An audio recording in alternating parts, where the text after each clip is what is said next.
Friends, welcome to my YouTube channel. आज आपण पाहणार आहोत इयत्ता 10वी गणित भाग 1 प्रकरण पहिले दोन चलातील रेषीय समीकरणे। याचे दोन क्वेश्चन आपण पाहिले आहेत। प्रश्न क्रमांक फर्स्ट मधली कृती आणि प्रश्न दुसरा मधला पहिला प्रश्न आपण लेक्चर 1 मध्ये बघितलेला आहे। आज आपण प्रश्न दुसऱ्या मधला 2 आणि 3 हे पाहणार आहोत। पहा काय दिलेलं आहे, x + 7y = 10 आणि 3x - 2y = 7। चला तर मग सॉल्व करूया। x + 7y = 10 हे आहे आपलं समीकरण 1 आणि 3x - 2y = 7 हे आहे आपलं समीकरण नंबर 2। पहा मित्रांनो, एकसमायिक समीकरणे सोडवताना अगोदर समीकरण 1 आणि समीकरण 2 अशी नावे देऊन घेऊयात आणि दोन्ही समीकरणाचं निरीक्षण करूयात की कोणाचा सहगुणक सारखा आहे। पहा इथे y चा सहगुणक आहे 7 आणि 2, तर x चा सहगुणक आहे 3 आणि 1। इथं काहीच नाही म्हणजे 1 आहे। आता इथे प्रॉब्लेम आला आपल्याला, सहगुणक सेम असेल तर आपण काय करू शकतो, लवकर याला सॉल्व करू शकतो। पण इथे कोणाचाही सहगुणक सेम नाहीये, त्यामुळे आपल्याला सहगुणक सेम करावा लागेल। पहा कोणाचा सेम करू शकतो आपण, x चा करायचे का y चा, तर आपण दोन्हीचा करू शकतो। पण आपल्याला जर x चा सहगुणक सेम केला तर थोडंसं सोपं जाईल, कारण इथे काहीच नाही म्हणजे 1 आहे आणि जर आपण ह्या x ला 3 ने मल्टिप्लाय केलं तर इथे 3x येऊ शकतं। त्यामुळे आपण ह्या समीकरण 1 ला 3 ने गुणूयात, म्हणजे इथे 3x होईल, इथे 3x होईल। पण आपण फक्त x ला नाही गुणू शकत, आपल्याला पूर्ण या पदाला गुणावं लागेल। 7y आणि 10 ला पण आपल्याला 3 ने गुणावं लागेल। चला तर मग गुणून बघूयात काय येईल। समीकरण 1 ला 3 ने गुणून कसं गुणणार आहोत, 3 × x + 3 × 7y। पहा हे घेतलं आपण बरोबर 3 × 10 काय येईल, 3 × 1 = 3, x ला बघा 3 × 7 = 21 आणि हे y जशा तसं बरोबर 3 × 10 = 30। हे मिळालं आपल्याला समीकरण नंबर 3। आता आपण इथे बघू शकता 3x दोन्ही समीकरणामध्ये मिळालेला आहे, समीकरण नंबर 2 आणि समीकरण नंबर 3। आता समीकरण नंबर 1 चा आपल्याला विचार करायचा नाही, याला आपण काय केले, चेंज केले आणि समीकरण नंबर 3 तयार केलेला आहे। पहा इथे कोणाचा सहगुणक सेम झाला, आता सारखा झाला, x चा सहगुणक सेम झाला बाळांनो। पहा इथे 3x आहे, इथे 3x आहे, म्हणजे आपल्याला काय इथे बेरीज किंवा वजाबाकी करता येते आणि हे सोडवता येतं। त्यामध्ये आपल्याला बघायचं की याचे चिन्ह काय आहेत। इथे पण प्लस आहे, इथे पण प्लस आहे। जिथे सारखे चिन्ह येतात तिथे आपण काय करतो, वजाबाकी करतो। म्हणून आपण समीकरण 2 आणि समीकरण 3 ची वजाबाकी करूयात। समीकरण 3 मधून समीकरण 2 वजा करूयात। पहा इथे लिहूयात, समीकरण 3 मधून समीकरण 2 वजा करू। पहा समीकरण 3 काय आहे, 3x + 21y = 30 वजा समीकरण 2 काय आहे, 3x - 2y = 7।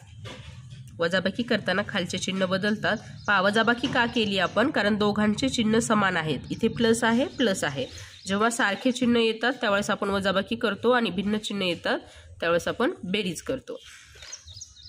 3x इथे आधी चिन्ह बदलूयात आपण। इथे प्लस आहे, काहीच नाही म्हणजे प्लस आहे, म्हणजे प्लसचं काय होईल, इथे मायनस। पहा इथे मायनस आहे तर इथे काय होईल, प्लस, आणि इथे काहीच नाही म्हणजे प्लस आहे, तर प्लसचं अपोजिट काय असेल, मायनस। प्लस प्लस आणि मायनस अपोजिट चिन्ह 3x कट होईल। इथे बघा प्लस आणि प्लस, प्लस प्लस काय असतं, प्लस असतं, म्हणून 21 आणि 2 किती होईल, 23।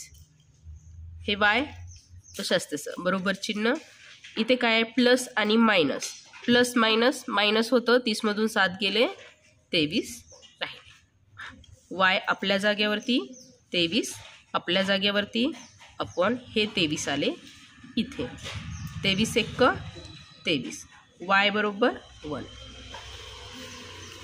ही मिळाली आपल्याला y ची किंमत. आता ही y ची मिळालेली किंमत आपण काय करूयात, समीकरण 1 मध्ये, 2 मध्ये किंवा 3 मध्ये ठेवू शकतो. आपण 1 मध्ये ठेवूयात. पहा समीकरण 1 काय आहे आपलं, इथे लिहूयात. y बरोबर 1 ही किंमत समीकरण 1 मध्ये ठेवू.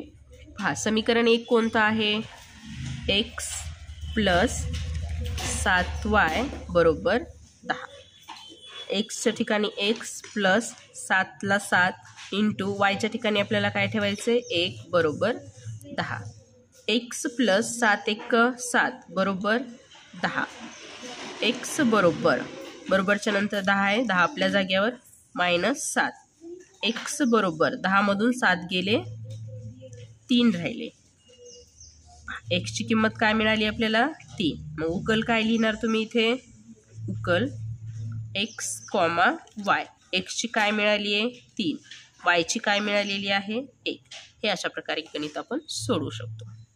3 नंबरचं गणित आहे 2x वजा 3y बरोबर 9. हे असेल आपलं समीकरण नंबर 1. 2x अधिक y बरोबर 13 हे असेल आपलं समीकरण नंबर 2. हा पहिली पायरी कोणती आपली, की दोन्ही समीकरणामध्ये कोणाचा सहगुणक सारखा आहे हे पाहायचंय. इथे x चा सहगुणक आपल्याला सारखा, 2x 2x यांचे चिन्ह पण समान आहेत, काहीच नाही म्हणजे इथेही प्लस आहे इथेही प्लस आहे. सारखे चिन्ह असल्यानंतर आपण काय करतो, वजाबाकी करतो. मग आपण करूयात, इथे समीकरण 2 मधून समीकरण 1 वजा करूयात, कारण समीकरण 2 हे मोठे आहे आणि समीकरण 1 हे लहान आहे, त्यामुळे आपल्याला सोपं जाईल. आपण समीकरण 1 मधून समीकरण 2 ही वजा करू शकतो, पण आपण समीकरण 2 मधून समीकरण 1 वजा करूयात. पहा समीकरण 2 मधून समीकरण 1 वजा करू. समीकरण काय आहे, 2x अधिक y बरोबर 13. वजाबाकी करायची आहे म्हणून वजाचं चिन्ह, आणि समीकरण 1 आहे 2x वजा 3 बरोबर. वरी करताना खालचे चिन्ह बदलतात, इथे काहीच नाही म्हणजे प्लस आहे, विरुद्ध काय मायनस. इथे मायनस दिसते म्हणजे इथे काय होईल प्लस. इथे काहीच नाही म्हणजे प्लस आहे, तर इथे काय होईल मायनस. पहा प्लस मायनस अपोजिट चिन्ह, सारखे सहगुणक, इथे कट झालं. इथे काय आहे प्लस आणि प्लस, प्लस होतं. मग 3 आणि 1 किती झाले 4y, हे बरोबरचं चिन्ह बरोबर. इथे प्लस आणि मायनस, 13 मधून 9 गेले, किती राहिले 4. y बरोबर 4 आपल्या जागेवरती, हे 4 आले डिव्हिजनमध्ये, 4 एक्क 4, म्हणजेच y बरोबर आपल्याला काय मिळाले 1.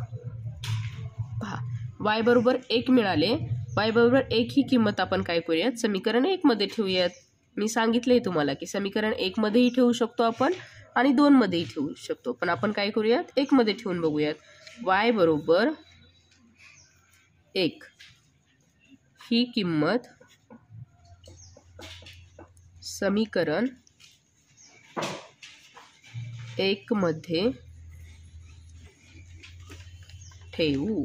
पहा समीकरण 1 जसं तसं लिहून घेऊयात. 2x वजा 3y बरोबर 9.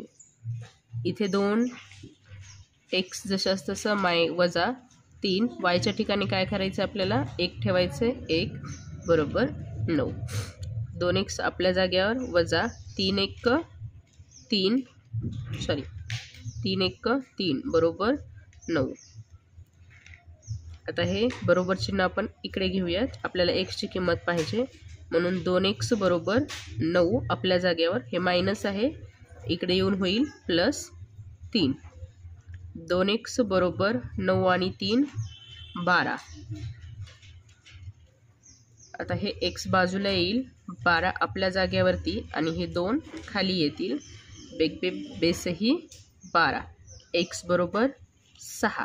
आपल्याला y बरोबर 1 आणि x बरोबर 6 अशा दोन किमती मिळालेल्या आहेत. हे समीकरणाची उकल येईल. उकल बरोबर x, y. x ची किंमत काय मिळाली आहे 6 आणि y ची किंमत काय मिळालेली आहे 1. हे झालं आपलं गणित.